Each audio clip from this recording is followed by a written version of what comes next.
اب حضرات سے التماس ہے کہ ایک مرتبہ سورہ الحمد اور سورہ توحید کی تلاوت کر کے مرحوم محمد بشیر صاحب، مرحومہ کنیز فاطمہ صاحبہ، مرحوم محمد مہدی ایڈوکیٹ صاحب، مرحومہ سلطانہ مہدی صاحبہ کے نام پڑھ کر کے ایصال فرما دیں۔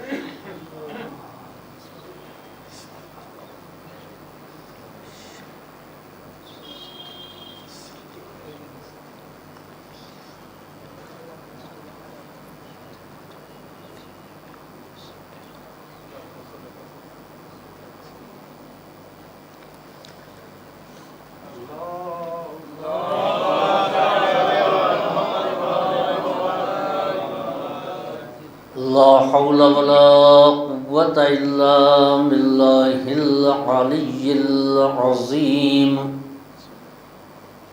أعوذ بالله السميع العليم من الشيطان اللعين الرجيم۔ بسم الله الرحمن الرحيم۔ الحمد لله الذي هدانا لهذا وما كنا لنهتدي لولا أن هدانا الله لقد جاءت رسل ربنا بالحق الصلاة والسلام التحية والإكرام على صاحب الحوض الكوثر والخطبة والمنبر والركن والمشعر والوجه الأنور والخد الأقمر والجبين الأزهر والنسب الأطهر والحسب الأشهر صاحب الفضل والعطاء والجود والسخاء والنور والضياء العبد المؤيد والرسول المسدد مولانا أبي القاسم محمد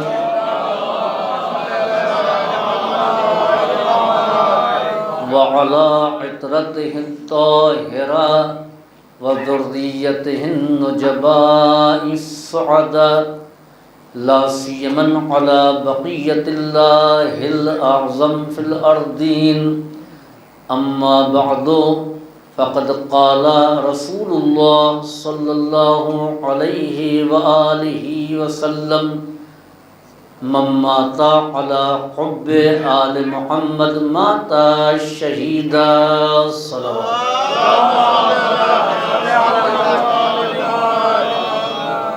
حضور سرور کائنات، مفخر موجودات، رحمت عالمیہ، صفت آدمیہ، تتمہ دور زماں کے مشہور اور معروف حدیث مبارکہ ہے۔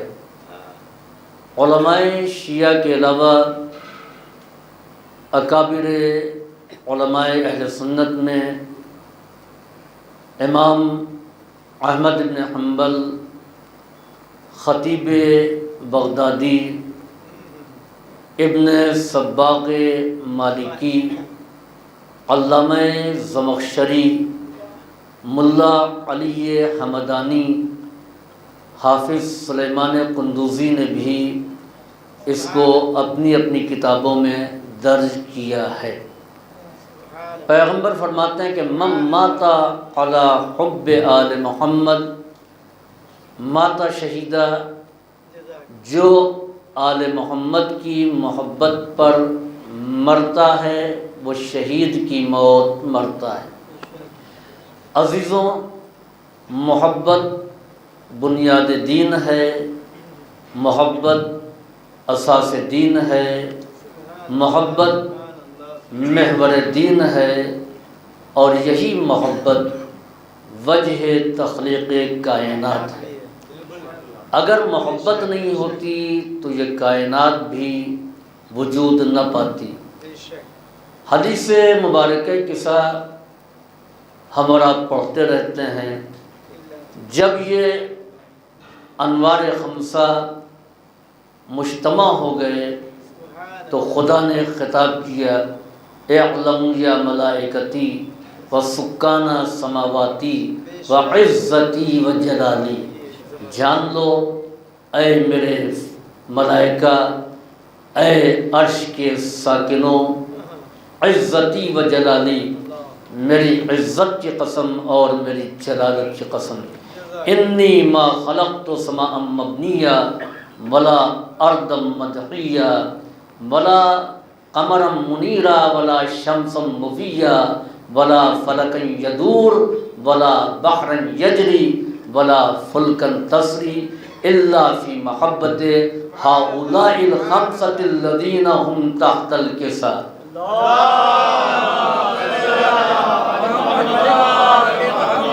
میں نے نہ مستحکم آسمان کو اور نہ زمین کے بسیط فرش کو، نہ ہی چاند کو نور بخشا اور نہ ہی سورج کو ضیاء دینے والا بنایا، نہ ہی فلک کو گردش کرنے والا قرار دیا، اور نہ ہی دریاؤں کو موجزن کیا، اور نہ ہی میں نے دریاؤں اور سمندروں میں کشتیوں کو چلایا، الا فی محبت ہؤلاء الخمسہ، سوائے ان 5 افراد کی محبت میں کہ جو چادر کے نیچے ہیں۔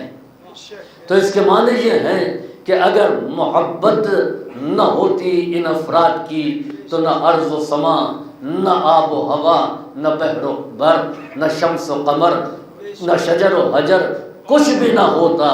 ان تمام چیزوں کو وجود ملا ہے محبت اہل بیت کے طفیل میں۔ عزیزوں، یہی محبت اجر رسالت بھی قرار پائی۔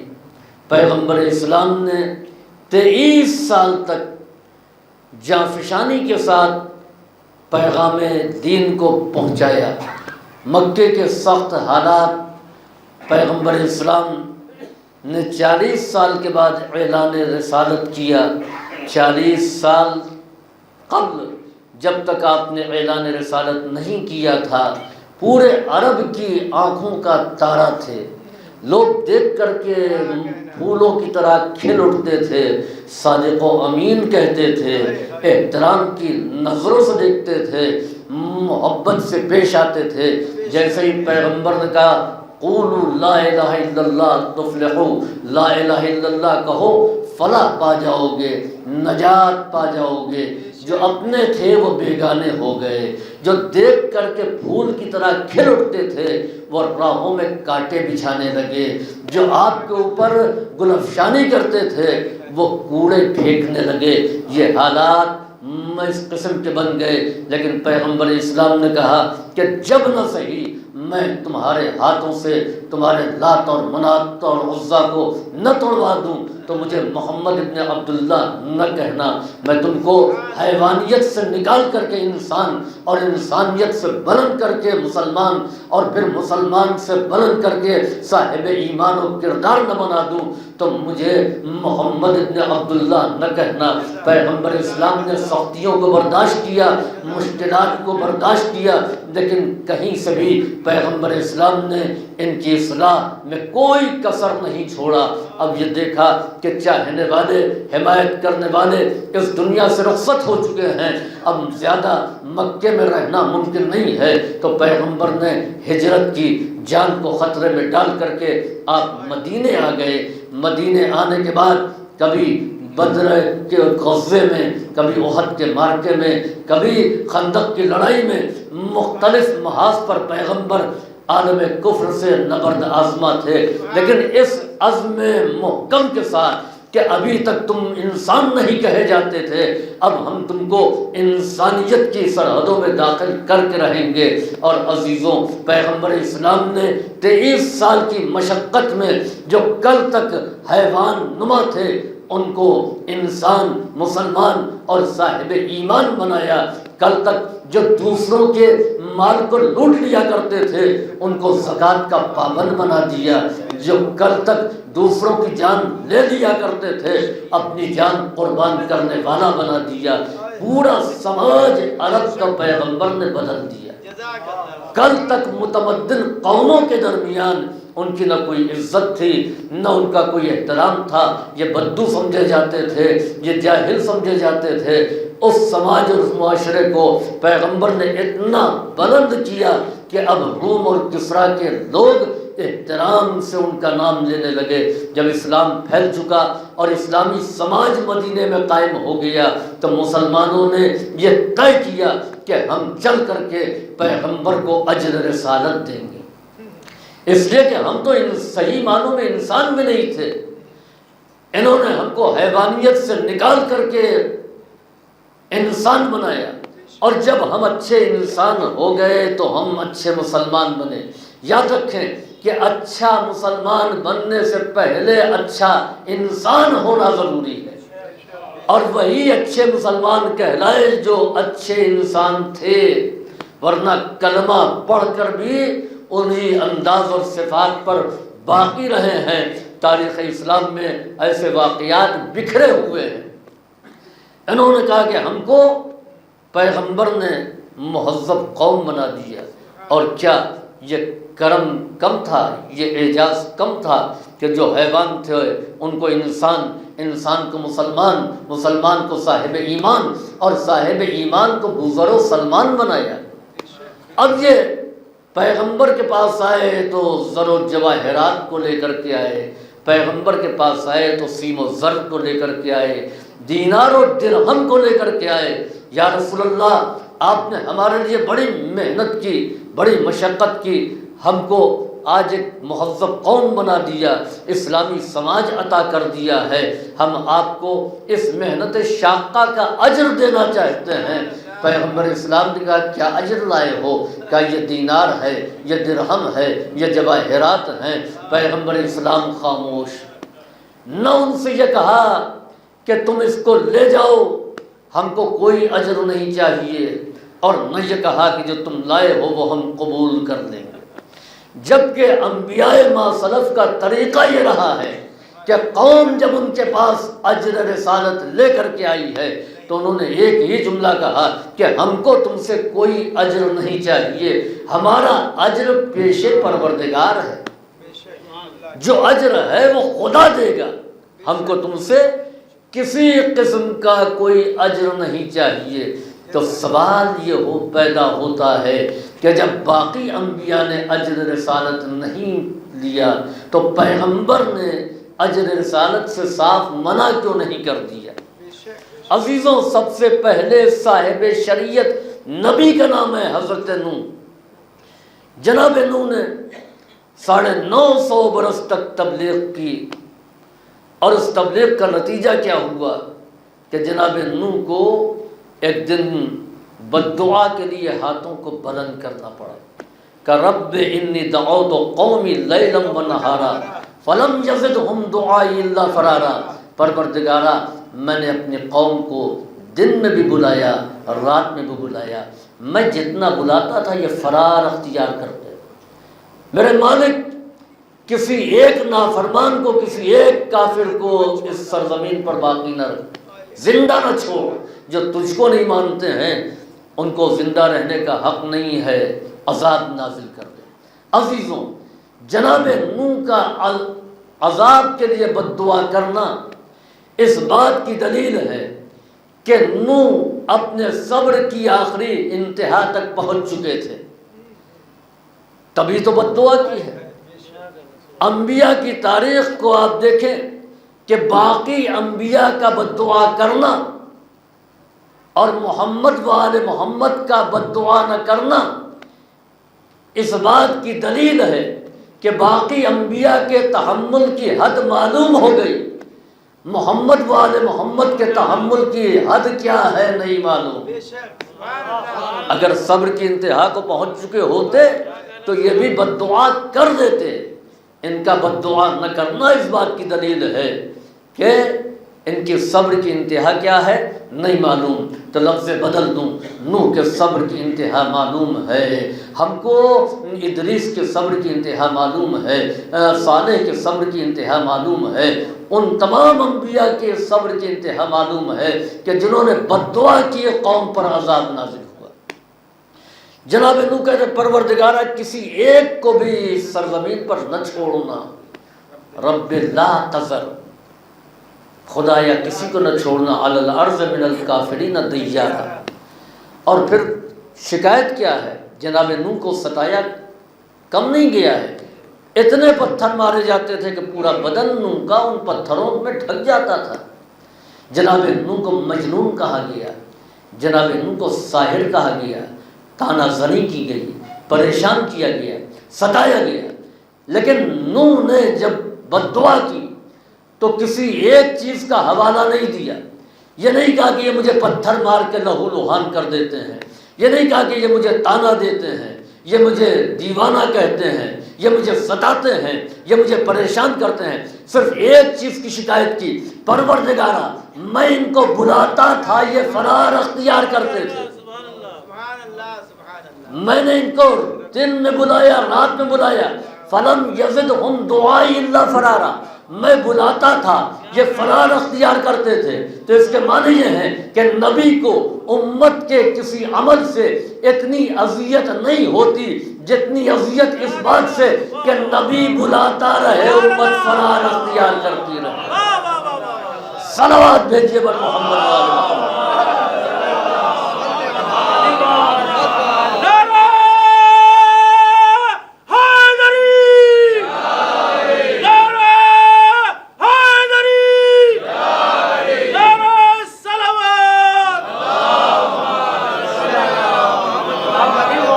عزیزوں عذاب نازل ہوا، صرف اتنے ہی لوگ بچے جو جناب نوح پر ایمان لائے تھے، 80 آدمی، اور ان 80 آدمی سے قریہ آباد ہوا جس کو قریۃ الثمانین کہتے ہیں۔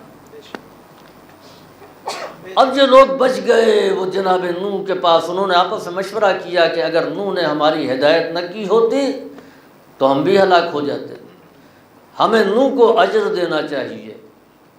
جناب نوح نے جواب دیا کہ ہم کو تم سے کوئی اجر رسالت نہیں چاہیے، ہمارا اجر تو خدا کے پاس ہے۔ کیوں؟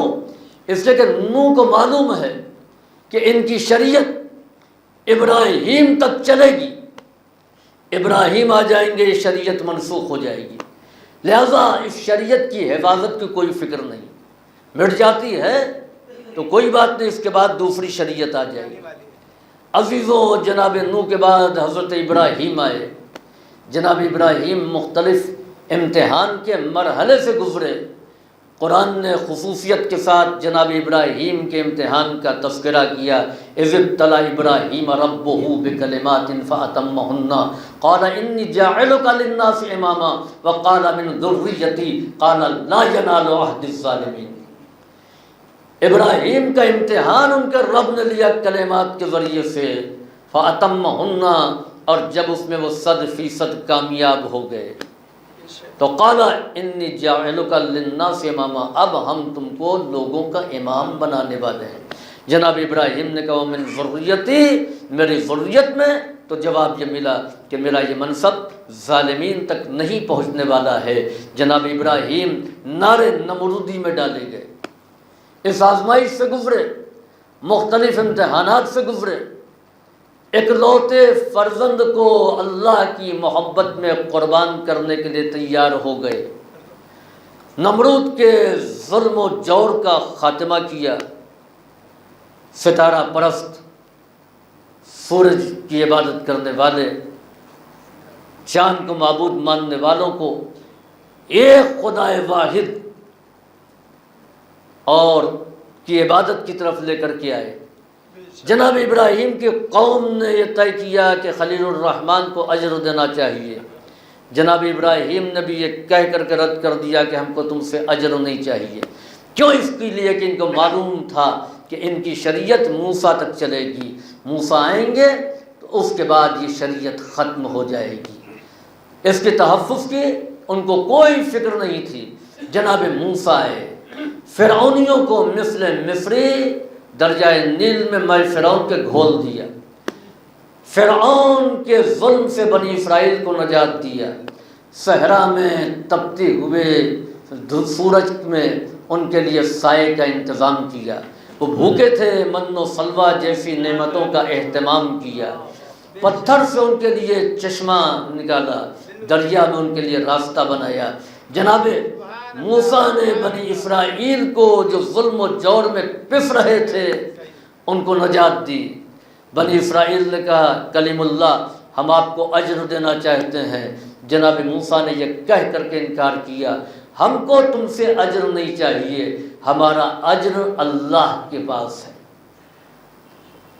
ہمارا اجر پیش پروردگار ہے۔ کیوں؟ اس لیے کہ موسیٰ کو معلوم ہے کہ عیسیٰ ایک نئی شریعت لے کر کے آنے والے ہیں۔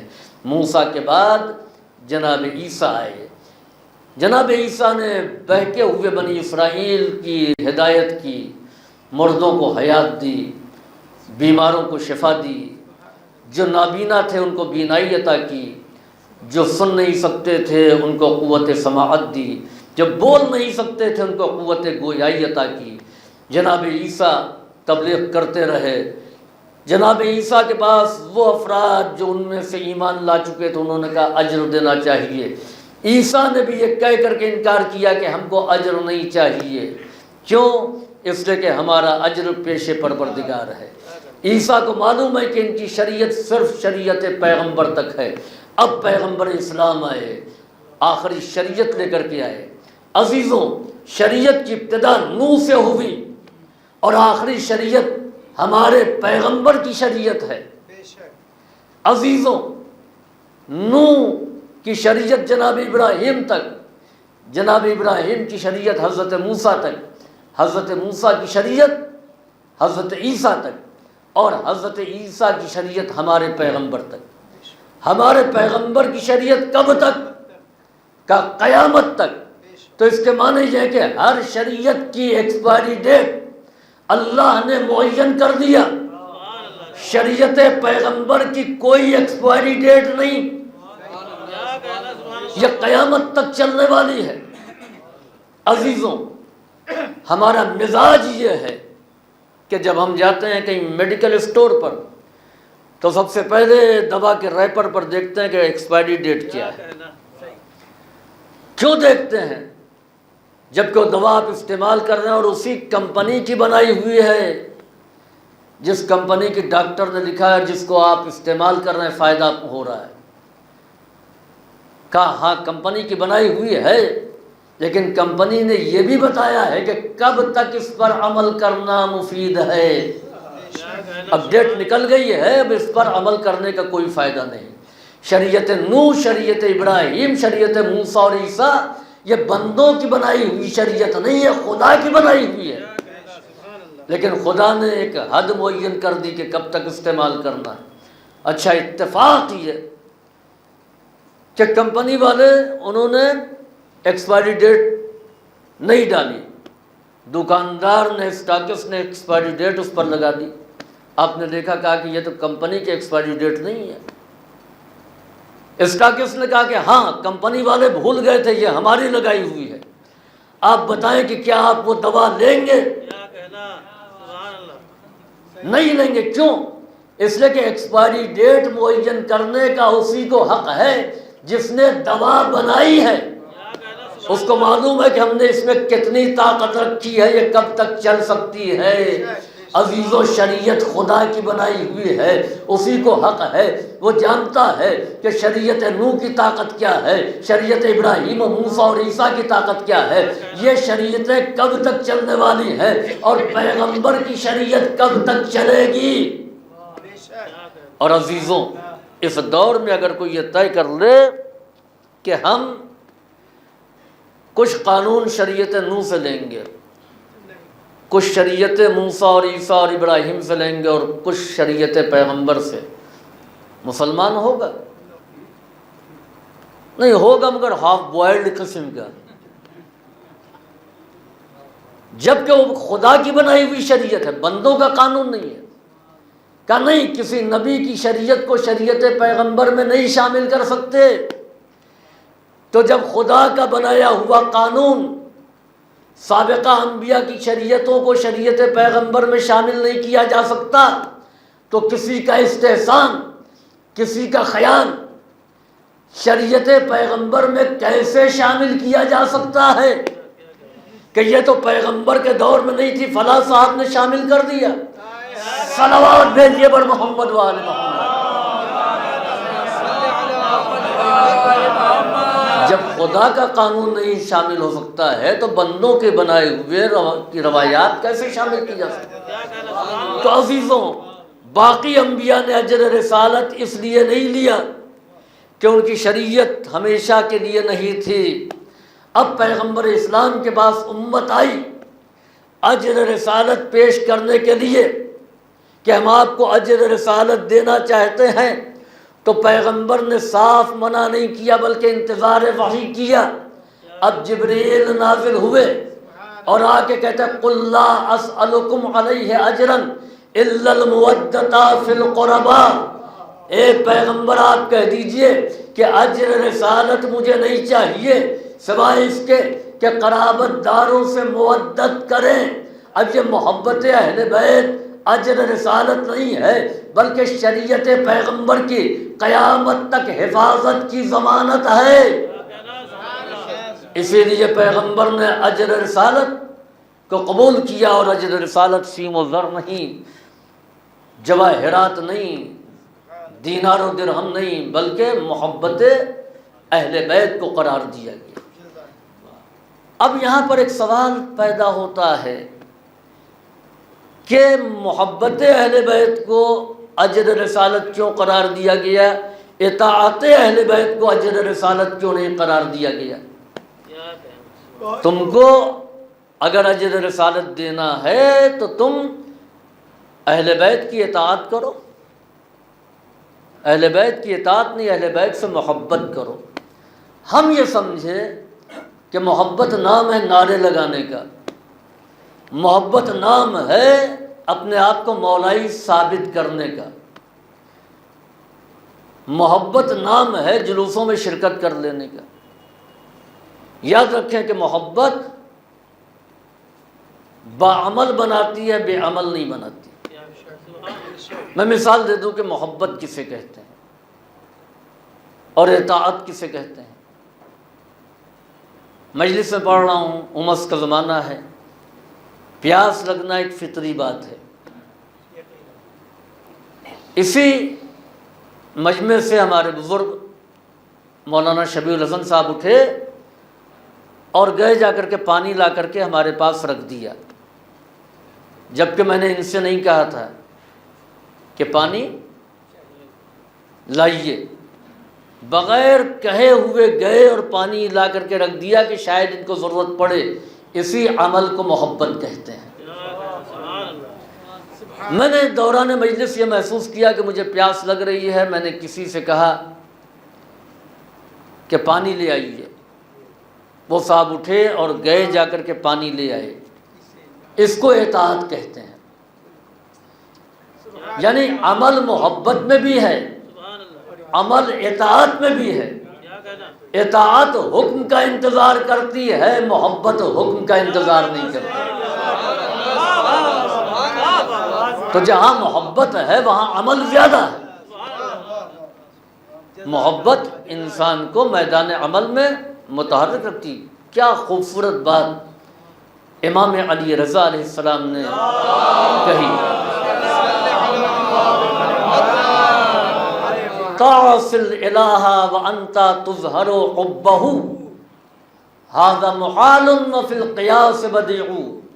تعص الالہ، تو خدا کی نافرمانی کرتا ہے، وانت تظہر حبہ، اور تو اس کی محبت کا اظہار کرتا ہے۔ ھذا محال، یہ محال ہے، وفی القیاس بدیع، اور عقل کے نزدیک انوکھی بات ہے۔ لو کان حبک صادقا لاطعتہ ان المحب لمن یحب یطیع۔ لو کان حبک صادقا، اگر تیری محبت سچی ہوتی تو لاطعتہ، تو ضرور اس کی اطاعت کرتا۔ ان المحب لمن یحب یطیع، اس لیے کہ محبت کرنے والا جس سے محبت کرتا ہے اس کی اطاعت کرتا ہے۔ محبت انسان کو میدان عمل میں متحرک بناتی ہے، جامد نہیں بناتی ہے۔ محبت بے عملی کا نام نہیں ہے۔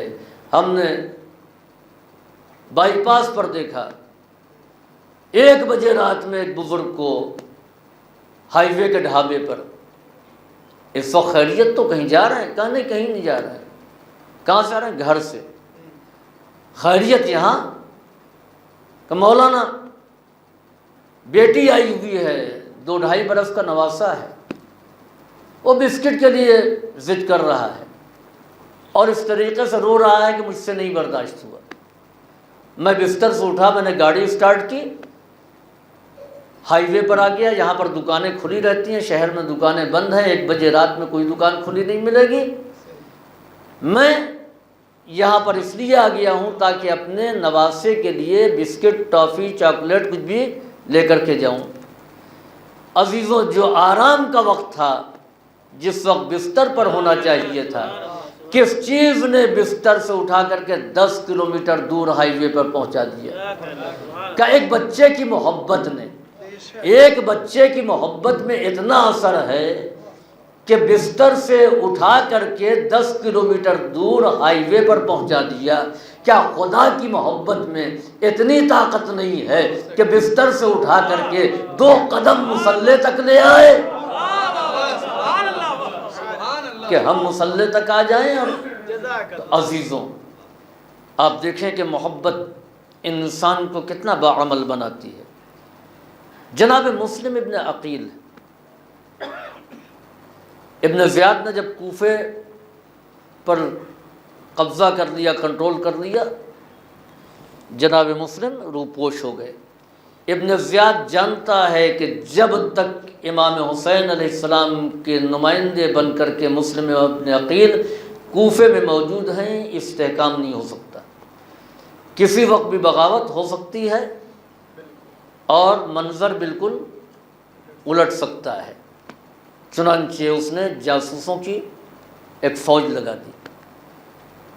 کوئی بھی جناب مسلم ابن عقیل کو تلاش نہیں کر سکا۔ اس نے میٹنگ کی تو جاسوسوں کا جو سربراہ تھا اس کا نام تھا معقل، اس سے نے کہا کہ ہم نے بہت تلاش کیا، مسلم کا کوئی پتہ نہیں ہے۔ ابن زیاد نے کہا کہ اہل بیت کے چاہنے والوں میں تلاش کرو، اہل بیت کے ماننے والوں میں تلاش کرو، وہاں مسلم ابن عقیل مل جائیں گے۔ معقل نے کہا اندازہ کیسے ہو؟ تیرے خوف سے سب تقیے میں چلے گئے۔ ابن زیاد نے کہا مسجد کوفہ کے ارد گرد پھیل جاؤ اور آنے جانے والوں پر نگاہ رکھو، جو سب سے زیادہ شریف، دیانتدار، ایماندار، متقی اور پرہیزگار ہوگا، سمجھ لینا کہ وہ اہل بیت کا چاہنے والا ہے۔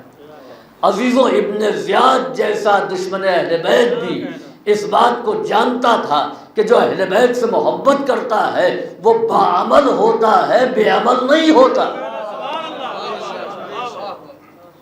عزیزوں، محبت انسان کو میدان عمل میں متحرک بناتی ہے، اور خود جن کی محبت ہمارے لیے فرض کی گئی ہے وہ ہم سے توقع کیا رکھتے ہیں؟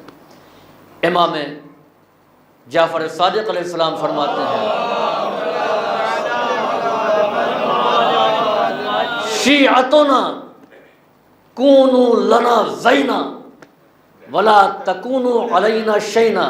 اے میرے چاہنے والوں، اے میرا اتباع کرنے والے، اے میری پیروی کرنے والوں، کونوا لنا زینا، میرے لیے سبب زینت بننا، ولا تکونوا علینا شینا، میرے لیے رسوائی اور ذلت کا سبب نہ بننا۔ عزیزوں، زینت کسے کہتے ہیں؟ کبھی کبھی لفظیں بہت آسان ہوتی ہیں، وضاحت مشکل ہو جاتی ہے۔ مولانا شبیہ الحسن صاحب سے کسی نے پوچھا کہ آرائش کے معنی کیا ہیں؟ ان کا زیبائش۔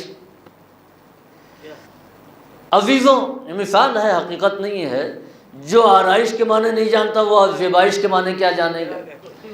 زینت کہتے ہیں کہ کوئی چیز کسی چیز کی خوبصورتی کو بڑھا دے، اسی کو کہتے ہیں زینت۔ امام کہتے ہیں ہمارے لیے سبب زینت بننا۔ اب مثال کے طور پر جیسے یہ عزا خانہ ہے، اس کا اسٹرکچر بن گیا، اب یہ اسٹرکچر آپ کو دھوپ سے اور بارش سے بچا لے گا، لیکن اب اس میں انٹیریئر ڈیزائننگ کر دی گئی، جھاڑ و فانوس لگا دیے گئے، ماربل لگا دیے گئے، پینٹنگ ہو گئی، یہ تمام چیزیں ہیں زینت۔ اسی طریقے سے ڈاکٹر نے لکھ دیا کہ آپ اتنے پوائنٹ کا جو ہے وہ چشمہ عینک استعمال کریں، خدا نے خوب نوازا تھا، گئے جا کر کے 10 لاکھ کا چشمہ لے آئے، اب جو لگا کر نکلے تو اب کوئی آنکھوں کی خیریت نہیں پوچھتا ہے، چشمے کتنے عمدہ ہے، کتنا اچھا ہے، کتنا اچھا ہے، کتنا خوبصورت ہے، ہیرے کی انگوٹھی پہن لیا، اب کوئی انگلی کو نہیں پوچھتا ہے، انگوٹھی بڑی خوبصورت ہے۔ اب آپ دیکھیے کہ عینک نے آنکھوں کی زینت بڑھائی، کیا کہنا، سبحان اللہ، انگوٹھی نے انگلی کی زینت بڑھائی۔ اب سوال یہ پیدا ہوتا ہے کہ چاہنے والے غیر معصوم، امام معصوم، تو یہ کیسے ہو سکتا ہے کیا کہنا، کہ غیر معصوم معصوم کے لیے زینت بنے؟ کیا کہنا، سبحان عزیزوں، اگر میں نے یہ کہا ہوتا، ان علماء نے یہ کہا ہوتا تو آپ پوچھتے۔ اللہ، سبحان اللہ، امام جعفر صادق علیہ السلام نے کہا ہے، جب انہوں نے کہا زینت ہے تو زینت ہے، ان کے سامنے نہ کسی عالم کا کوئی قول، نہ کسی فقیہ اور مرجع کا کوئی قول۔ چنانچہ دوران درس آیت اللہ منتظری نے کچھ باتیں کہیں تو شاگردوں نے کہا کہ امام خمینی کا نظریہ یہ ہے، آپ اس کے برعکس بیان کر رہے ہیں، تو ایک جملہ کہا کہ باشے ان کے امام صادق نیست، کہاں ہوگا مگر امام جعفر صادق تو نہیں ہیں۔ عزیزوں، جب امام نے کہا ہے تو زینت ہے۔ دیکھیے، جس کی زینت بڑھتی ہے وہ اور ہے، اور جس کے ذریعے زینت بڑھتی ہے وہ اور ہے۔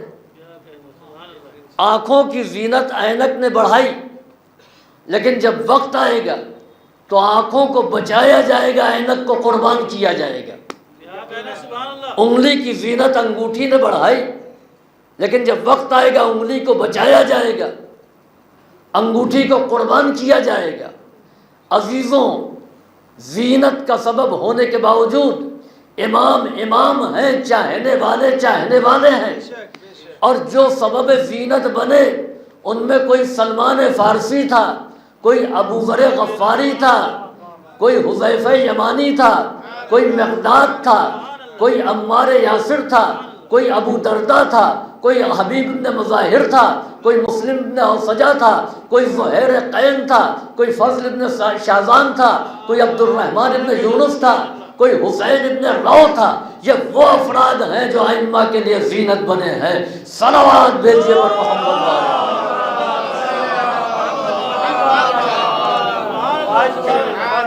عزیزوں، اب یہ ہے تمہید۔ من مات علی حب آل محمد مات شہیدا، جو آل محمد کی محبت پر مر گیا وہ شہید مر گیا۔ عزیزوں، پیغمبر نے یہ نہیں کہا کہ جو اہل بیت کی محبت میں، آل محمد کی محبت میں زندہ رہا، اس کو جب موت آئے گی تو شہید کی موت آئے گی۔ زندہ رہنے کے لیے نہیں کہا، مرنے کو کہا ہے کہ اہل بیت کی محبت پر موت آنا شرط ہے شہادت کے لیے۔ چنانچہ تاریخ کا واقعہ، باب شہر علم، خطیب منبر سلونی منبر پر ہیں، عالم اسلام کے ایک نامور صحابی سعد بن وقاص کھڑے ہوئے اور انہوں نے چند سوالات امیر کائنات سے کیے۔ آپ نے ان سوالات کے جوابات دیے۔ جب امیر المومنین جواب بات دے چکے اور سعد بن وقاص خاموش ہوئے تو آپ نے ایک جملہ کہا ابھی تک میں نے تمہارے ان سوالات کے جوابات دیے جو تم نے مجھ سے کیے، اگر تم کہو تو میں تم کو ان سوالات کے جوابات بھی دوں یا اس سوال کا جواب بھی دوں جو تم نے مجھ سے نہیں کیا ہے۔ سبحان اللہ۔ سعد بن وقاص نے کہا کہ ہاں میں ایک سوال کرنا چاہتا تھا مگر حیا مانے ہوئی۔ مولا کائنات نے کہا کہ تم اپنے بیٹے کے بارے میں پوچھنا چاہتے تھے تو سنو، تمہارا بیٹا عمر وہ میرے حسین کا قاتل ہوگا۔ کوفے کے منبر سے مولا کائنات نے سن 38 ہجری میں اس بات کا اعلان کیا۔ جدھر سے عمر سعد گزرتا تھا سب کہتے تھے قاتل حسین، وہ انکار کرتا تھا، میں اور قتل حسین ناممکن ہے، کچھ بھی ہو جائے میں اپنے دامن کو قتل حسین سے داغدار نہیں ہونے دوں گا۔ چنانچہ امام حسین کے پاس آتا تھا، حاضری دیتا تھا اور کہتا تھا کہ میں تو آپ کا چاہنے والا ہوں، آپ سے محبت کرنے والا ہوں۔ امام حسین سے ایک دن اس نے کہا کہ حسین ان احمقوں کو سمجھائیے، یہ احمق مجھے آپ کا قاتل کہہ رہا ہے، بھلا میں اور آپ کا قاتل؟ امام نے فرمایا کہ جب میرے بابا نے کہا ہے تو یہ حقیقت آشکار ہو کر کے رہے گی۔ کہ آپ دیکھیے گا کہ میں قتل ہونا گوارا کروں گا، ٹکڑے ٹکڑے ہونا گوارا کروں گا، آپ کے خلاف تلوار اٹھا لوں یہ نہیں کر سکتا۔ چنانچہ سن 61 ہجری امام کربلا میں آ گئے۔ ابن زیاد نے عمر سعد کو بلایا اور کہا کہ لشکر لے اور کربلا چلا جا۔ حسین ابن علی نے یزید کی بیعت سے انکار کیا ہے۔ بیعت کر لیں تو ٹھیک، نہیں بیعت کریں تو جتنی سختی کر سکتا ہے کر، پانی بند کر دینا، کھانا بند کر دینا، ایک ایک بچے کو تحقیق کر دینا، تاکہ پھر کسی میں ہمت و جرأت نہ ہو یزید کی بیعت سے انکار کی۔ عمر سعد نے کہا میں نہیں جا سکتا ہوں، مجھے تو رائے کی گورنری کا پروانہ ملا ہوا ہے، میں کل ہی رائے روانہ ہو جاؤں گا۔ اس نے وہ اپائنٹمنٹ لیٹر لیا اور اپنے پاس رکھ لیا کہ اب تو رائے بھی نہیں جائے گا۔ کہا رائے کون جائے گا؟ کہا وہ جائے گا جو کربلا لشکر لے کر کے جائے گا۔ عمر سعد کہتا ایک رات مجھے سوچنے کا موقع دو۔ وہاں سے اٹھ کر کے اپنے محل میں آیا، حویلی میں آیا تو اپنے کمرے میں نہیں گیا، رات بھر جاگتا رہا اور باہر ٹہلتا رہا۔ رات بھر شب بیداری کرنے کے بعد میں اس نے فیصلہ کیا کہ وہ لشکر لے کر کے قتل امام حسین کے لیے جائے گا۔ 22 سال سے جس بات کا انکار کر رہا تھا عمر سعد کہ سب کچھ ہو سکتا ہوں قاتل حسین نہیں بن سکتا، اب وہ قتل امام حسین کے لیے تیار ہو گیا۔ یعنی 22 سال تک حسین کی محبت میں زندہ رہا مگر موت حسین کی محبت پر نہیں آئی۔ اور پیغمبر کہتے ہیں کہ جو اہل بیت کی محبت میں، آل محمد کی محبت میں مر جائے، جس کو موت آئے وہ شہید مرتا ہے، جو زندہ رہے اور پھر مر جائے بغیر محبت کے وہ شہید نہیں مرتا ہے۔ عزیزوں، رات بھر فیصلہ کرنے کے بعد، رات بھر سوچنے کے بعد عمر سعد نے صبح فیصلہ کیا۔ تو لفظ بدل دوں کہ رات بھر عمر سعد نے شب بیداری کی اور اس شب بیداری کا نتیجہ یہ نکلا کہ اس نے قتل امام حسین کا فیصلہ کیا۔ تو اس کے معنی یہ کہ ہر شب بیداری بامعنی نہیں ہوتی۔ سبحان اللہ۔ اب آئیے، یہ وہ ہے کہ جو رات بھر یہ وہ ہے جو امام حسین کی محبت میں، اہل بیت کی محبت میں زندہ تھا، انجام اہل بیت کی محبت پر نہیں ہوا۔ اب آئیے حر ابن یزید ریاحی، اس کو خراسان کی گورنری کا پروانہ ملا تھا کہ امام حسین کو روکو کوفہ آنے سے اور اس کے بعد تم چلے جانا خراسان، وہاں کے گورنر بن جانا۔ حر ساتھ ساتھ ہے، یہاں تک کہ شب عاشور جب کمانڈروں کی میٹنگ ہوئی اور حر نے دیکھا کہ کل صبح جنگ ہوگی تو حر اپنے خیمے میں سونے کے لیے نہیں گیا، بلکہ خیمے کے باہر رات بھر ٹہلتا رہا، اور صبح اس نے فیصلہ کیا کہ سرداری پر ٹھوکر مارے گا، گورنری کو چھوڑے گا اور امام حسین علیہ السلام کے ساتھ جا کر کے اپنی جان قربان کرے گا۔ عزیزوں، حر اہل بیت کی محبت میں زندہ نہیں تھا، مگر موت اہل بیت کی محبت پر آئی، اور پیغمبر نے کہا جو اہل بیت کی محبت پر مرتا ہے وہ شہید مرتا ہے۔ عمر سعد رات بھر جاگتا رہا، مگر اس نے شب بیداری کرنے کے بعد جہنم کا انتخاب کیا۔ حر نے بھی رات بھر شب بیداری کی، مگر شب بیداری کے بعد جنت کا انتخاب کیا۔ تو عزیزوں، دو شب بیداریاں تاریخ کی ہیں، ایک عمر سعد کی اور ایک حر کی۔ عمر سعد کی شب بیداری وہ ہے کہ جو اس کو جہنم تک لے گئی، حر کی شب بیداری وہ ہے کہ جو حر کو جہنم سے نکال کر کے جنت میں لے آئی۔ یعنی شب بیداری اگر راہ حسین میں کی جائے تو انسان زمانے میں حر علیہ السلام بنتا ہے۔ صلوات بھیجیے بر محمد والے محمد۔ تاریخ سے ایک مثال اور، زبیر ابن عوام رسول اللہ کی پھوپھی کے بیٹے، حضرت علی کے پھوپھی زاد بھائی، دوست، چاہنے والے، اٹھنا بیٹھنا، پوری زندگی اہل بیت کی محبت پر گزاری۔ مولا کائنات کی ظاہری خلافت میں ان کے خلاف ہو گئے۔ ایک شب امیر المومنین نے زبیر کو بلایا اور کہا زبیر تم کو معلوم ہے کہ رسول اللہ نے کیا کہا تھا جب ہم اور تم تھے کہ تم مجھ سے جنگ کرو گے اور تم ظالم ہوگے؟ کہ یا علی یاد آ گیا، میں آپ کے خلاف تلوار نہیں اٹھاؤں گا۔ زبیر جنگ جمل سے نکل گئے اور اسی جرم میں قتل کر دیے گئے، کیونکہ انہوں نے مولا کائنات کے خلاف تلوار اٹھانے سے انکار کر دیا تھا۔ زبیر زندہ رہے اہل بیت کی محبت میں، انجام اہل بیت کی محبت پر نہیں ہوا۔ اب آپ دیکھیں کہ تاریخ میں دو کیریکٹر ہیں جنہوں نے باطل کا ساتھ چھوڑا، ایک حر کا کردار ہے، دوسرا زبیر کا کردار ہے۔ حر کا تذکرہ ہوتا ہے، حر کی تعریف ہوتی ہے، حر کو سلام کیا جاتا ہے، حر کی زیارت ہوتی ہے، زبیر کا تذکرہ نہیں ہوتا، جبکہ دونوں نے باطل کا ساتھ چھوڑا۔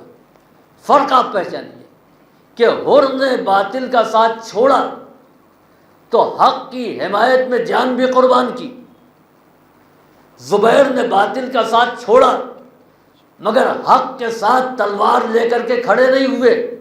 تو اس کے معنی یہ ہیں کہ صرف باطل کا ساتھ چھوڑنا کافی نہیں ہے جب تک کہ حق کی حمایت نہ کی جائے۔ آپ یہ کہہ کر کے اپنے آپ کو بری ذمہ نہیں کر سکتے کہ ہم سے کیا مطلب، ہم تو غلط آدمی ان کا ساتھ نہیں دیتے۔ غلط آدمی کا ساتھ نہیں دیا ہے بڑی اچھی بات ہے، لیکن جرم یہ ہے کہ جو حق ہے اس کا ساتھ بھی آپ نے نہیں دیا۔ حق کا ساتھ دینا انسان کو باکمال بناتا ہے، باطل کا ساتھ چھوڑنا فقط کافی نہیں ہوتا ہے۔ عزیزو، بس میں اپنی گفتگو کو آخری منزل پر لے آیا۔ اہل بیت کی محبت پر جس کو موت آتی ہے وہ شہادت کی موت ہوتی ہے۔ اب وہ موت کیسی ہے جو اہل بیت کی محبت پر آتی ہے؟ امام حسین علیہ السلام نے کربلا میں 13 سالہ کم سن جناب قاسم ابن امام حسن سے پوچھا، یا بنیا کیفا عندک الموت، اے بیٹا موت تمہارے نزدیک کیسی ہے، تم موت کو کیسا پاتے ہو؟ پہلی چیز بات تو یہ ہے کہ جس چیز کا تجربہ نہیں ہے اس کے بارے میں آدمی کیا بتائے۔ موت ایک ایسی شے ہے کہ جس نے تجربہ کر لیا ہے وہ بتا نہیں سکتا، اور جس نے تجربہ نہیں کیا ہے وہ بتائے کیسے؟ تو جناب قاسم کو کہنا چاہیے تھا چچا جس کا تجربہ نہیں ہے اس کے بارے میں کیا عرض کروں۔ عزیزوں، جب نفس بلند ہوتا ہے تو تجربے سے پہلے ذائقے کا ادراک ہو جاتا ہے۔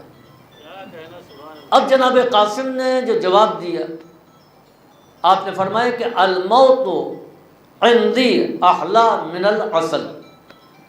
آپ لفظ پہچانے، الموت، موت عندی میرے نزدیک، احلی زیادہ شیریں ہے، اس میں تفضیل، من العسل شہد سے۔ جناب قاسم یہ بھی کہہ سکتے تھے الموت احلی من العسل، موت شہد سے زیادہ شیریں ہے۔ لفظ عندی کا اضافہ کیوں کیا؟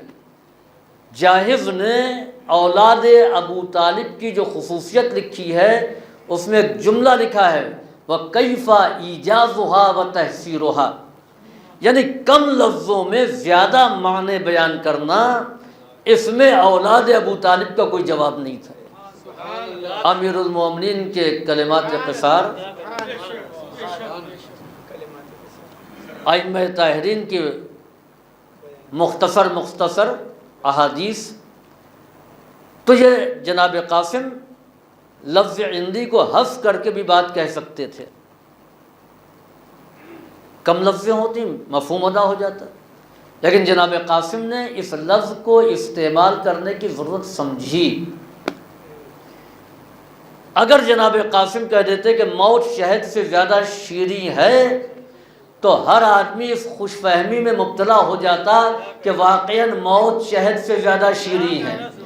جناب قاسم نے کہا دنیا والوں، میں تمہاری موت کی ذمہ داری نہیں لیتا ہوں، موت میرے نزدیک شہد سے زیادہ شیریں ہے، یعنی اہل بیت کی محبت پر آئے تو شہد سے زیادہ شیریں ہے۔ تو موت کے ذائقے کو کس نے بتایا؟ جناب قاسم ابن حسن نے بتایا۔ عزیزوں، کبھی یہ ہوتا ہے کہ ذائقہ آدمی زبان سے بیان کرتا ہے، دسترخوان بچھا ہوا ہے، بریانی کیسی ہے، قورمہ کیسا ہے، شیرمال کیسی، کباب کیسی، کیا کہنا جواب نہیں ہے، ہر چیز کا تعریف کر رہے ہیں۔ اور بعض ایسے لوگ ہوتے ہیں کہ جو زبان سے کچھ نہیں کہتے، بریانی کیسی، مسکرا دیے، کباب کیسا ہے، مسکرا دیے۔ بدمزہ چیز پر منہ بگڑتا ہے، مسکراہٹ نہیں آتی۔ یہ مسکراہٹ بتا رہی ہے کہ ذائقہ ہے۔ کربلا میں موت کا ذائقہ دو بچوں نے بیان کیا۔ جو زبان سے بول سکتا تھا اس نے کہا کہ موت شہد سے زیادہ شیریں ہے، جو کلام نہیں کر سکتا تھا اس نے مسکرا کے کہا کہ موت شہد سے زیادہ شیریں ہے۔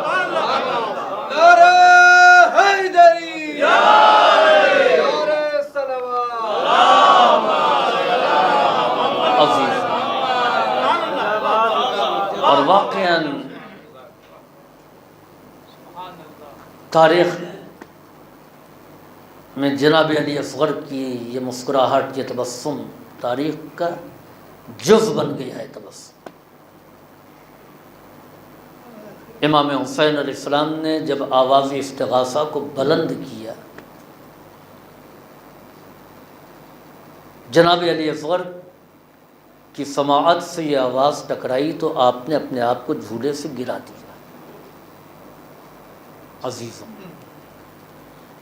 خیمے سے ایک گریہ بلند ہوا تو امام میدان کربلا سے تیزی سے خیمے کی جانب روانہ ہوئے اور خیمے کے قریب پہنچ کر کے جناب زینب سے کہا، بہن زینب، ابھی تمہارا بھائی حسین زندہ ہے۔ یہ گریہ کا سبب کیا ہے؟ جناب زینب نے کہا، میرے ماں جائے، آپ خیمے میں تشریف لائیں، دیکھیے کہ اصغر کا کیا حال ہو رہا ہے۔ چنانچہ ارباب مقاتل لکھتے ہیں کہ اصغر کی کیفیت یہ تھی کہ جیسے مچھلی کو پانی سے نکال دیا گیا ہو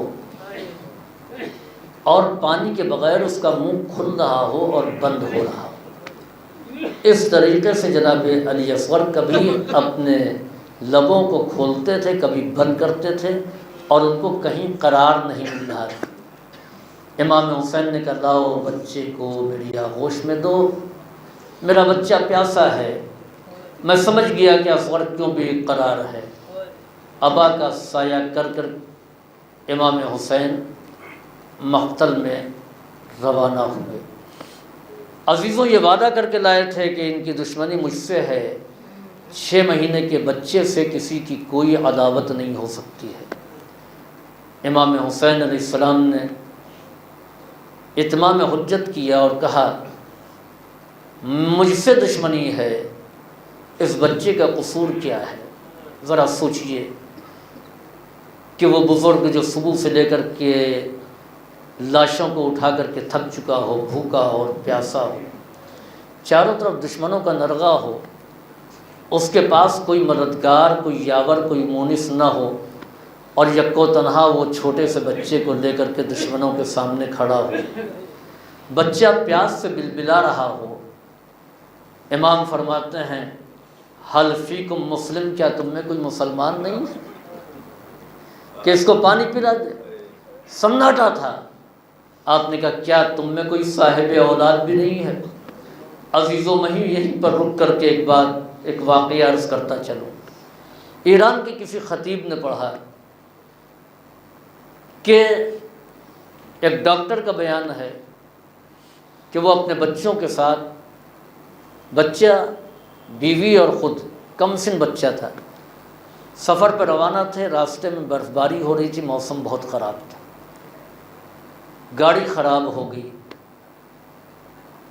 چنانچہ اس نے گاڑی کو ٹھیک کرنے کی کوشش کی، نہیں ٹھیک ہوئی، انجن بند ہو گیا تو گاڑی بھی سرد ہونے لگی، بچے کی ٹھنڈک سے حالت متغیر ہونے لگی۔ چنانچہ اس کی بیوی نے کہا کہ دیکھیے کچھ کیجئے ورنہ یہ تو مر جائے گا۔ تھوڑی دیر میں کیفیت یہ ہو گئی کہ بچے کی آنکھ بند ہو گئی، اس کی زوجہ رونے لگی۔ وہ کہتا کہ میں باہر نکلا، بہت مدد کے لیے میں نے لوگوں کو ہاتھ دیا، کوئی گاڑی نہیں رکی۔ اس خراب موسم میں کوئی رکنے کے لیے تیار نہیں تھا۔ میری زوجہ رو رہی تھی کہ میرا بچہ مر جائے گا۔ چنانچہ میرے ذہن میں ایک ترکیب آئی، میں نے اس بچے کو لیا اور اس بچے کو لے کر کے کھڑا ہو گیا۔ اب جو میں بچے کو ہاتھوں پر لے کے کھڑا ہوا تو گاڑیاں رکنا شروع ہو گئیں۔ لوگوں نے پوچھا خیریت، اس خراب موسم میں بچے کو لے کے کہاں کھڑے ہو؟ بتایا گاڑی خراب ہے، اس کی حالت خراب ہے۔ لوگوں نے، کسی نے گرم پانی دیا، کسی نے کمبل دیا، کسی نے دودھ دیا، کسی نے ہماری گاڑی کو ٹھیک کر دیا۔ بچے کی جان میں جان آئی جب اس کو گرمی پہنچی، اس کو دودھ دیا گیا، اس نے آنکھیں کھول دیں، بچہ میرا بچ گیا۔ میری زوجہ خوش ہو گئی، لیکن میں وہاں پر بیٹھ کر کے رونے لگا۔ میری بیوی نے کہا خوش ہو جاؤ، تمہارا بچہ تو زندہ بچ گیا ہے، رو کیوں رہے ہو؟ میں نے کہا کہ میں اس خراب موسم میں اپنے بچے کو لے کر کے کھڑا ہو گیا تو اتنے لوگ آ گئے، کسی نے بچے کو دودھ دیا، کسی نے گرم پانی دیا، کسی نے کمبل لا کر کے دیا۔ ہائے میرا مولا سرزمین کربلا پر اصغر کو لے کر کے کھڑا ہوا تھا، کسی سے یہ نہ ہوا کہ لا کر کے پانی دے دیتا۔ ہرملا نے تیر چلایا، اصغر کا گلا کٹا، بچہ باپ کے ہاتھوں پر منقلب ہو گیا۔ اب حسین ہے، 6 مہینے کی میت ہے، آسمان کی جانب رخ کیا، آواز دی پروردگارا میرا بچہ ناقہ سالے سے کم نہ تھا۔ ارباب عزا حسین اب آگے بڑھ رہے ہیں مگر رک جاتے ہیں، خیمے کے قریب جا کر کے پھر واپس پلٹتے ہیں اور یہ کہتے جاتے ہیں انا للہ و انا الیہ راجعون رضا بقضائہ و تسلیما لامرہ۔ آخر میں امام کہتے رباب آؤ، اصغر کو لے جاؤ۔ رباب سے پہلے سکینہ آئی، عرض کیا بابا میرے بھائی کو پانی پلا لائے، میرا بھیا بڑا پیاسا پیارا تھا، میرے بھیا کو دیکھ کر کے اشقیا نے ضرور ترس کھا کر کے پانی دیا ہوگا۔ امام نے ابا کا دامن ہٹایا، بہن نے بھائی کا کٹا ہوا گلا دیکھا، ڈلا ہوا منکا دیکھا، چیخ مارا اے اماں میرے بابا اصغر کو لے آئے ہیں۔ رباب آئی، بچے کا کٹا ہوا گلا دیکھا، ایک جملہ کہا امثلک ینہر، اے میرے لال کیا تیرے جیسے بھی نہر کیے جاتے ہیں۔ سیعلم الذین ظلموا ای منقلب ینقلبون الا لعنۃ اللہ علی القوم الظالمین۔ ربنا تقبل منا انک انت السمیع العلیم، اللہم افعل بنا ما انت اہل ولا تفعل بنا ما نحن اہل، بجاہ محمد و آلہ الطیبین الطاہرین۔ آپ حضرات سے التماس ہے کہ ایک مرتبہ سورہ الحمد اور سورہ توحید کی تلاوت کر کے مرحوم محمد بشیر صاحب، مرحومہ کنیز فاطمہ صاحبہ، مرحوم محمد مہدی ایڈوکیٹ صاحب، مرحومہ سلطانہ مہدی صاحبہ کے نام پڑھ کر کے ایصال فرمائیں۔